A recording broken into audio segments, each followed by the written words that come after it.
Just thought, సరదాగా మాట్లాడుకున్నాం. ఈ భూమి మీద ఎన్నో కోట్ల జీవాలు బతుకుతున్నాయి ఈజీగా, సరదాగా, రూపాయి ఖర్చు లేకుండా. కానీ ఇదే ప్లానెట్ లో అనుక్షణం డబ్బు కడుతూ పే చేస్తూ బతుకుతున్న ఒకే ఒక జీవి మనిషి. ప్లానెట్ మనకి దేవుడిచ్చింది, దానికి మనం డబ్బు ఎందుకు పే చేయాలి? ఒక పక్షి తన ఇష్టం వచ్చిన చోట గూడు కట్టుకుంటుంది, ఒక చెట్టు తన ఇష్టం వచ్చిన చోట మురుస్తుంది, ఒక తిమింగలం తలుచుకుంటే వరల్డ్ రేస్ వస్తుంది. అడవి దాటానికి సింహానికి పాస్పోర్ట్ అక్కర్లేదు. ఆఫ్రికాలో ఉన్న కొంగలు కొల్లేరు గెస్ట్ హౌస్ లో కొన్నాళ్ళు నుండి వెళ్ళిపోతున్నాయి. అన్ని జంతువులు, పక్షులు హ్యాపీగా, ఫ్రీగా, క్రెడిట్ కార్డ్స్ లేకుండా బతుకుతున్నాయి. వారికి డబ్బు అక్కర్లేదు. మనకి మాత్రం తినడానికి డబ్బు కావాలి, ఇల్లు కట్టుకోవాలంటే ల్యాండ్ కొనాలి, తర్వాత పర్మిషన్ కొనాలి, బోర్డు దాటాలంటే పాస్పోర్ట్ ఉండాలి. ప్రపంచాన్ని ముక్కలు చేసుకున్నాం. అది వేరే దేశం అట, మంది కాదట. పైగా మన దేశంలో కూడా బతికినంత కాలం మనం డబ్బు కడుతూనే ఉండాలట.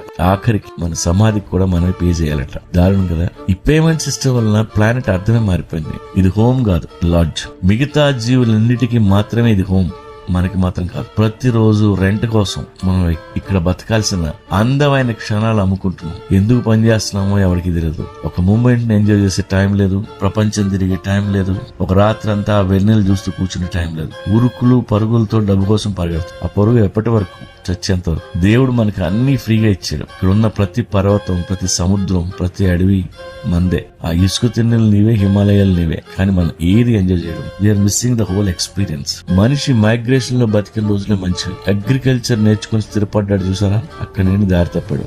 జీవితంలో స్థిరపడ్డాము అంటే ఇరుక్కున్నామే, ఫ్రీడమ్ ఉండదు. అందుకే తాడు బొంగరం లేని జీవితాలు ఎంత బాగుంటాయి. హాయిగా పక్షుల్లా ఎగురుకుంటూ ఒకటి మాత్రం నిజం, మనం బతికేది బతుకు కాదు, మనకంటే ఆ కాకి మేలు. ఈ ఇల్లు దాంది, మంది కాదు. మనం పుట్టింది రెంట్స్ కట్టడానిక.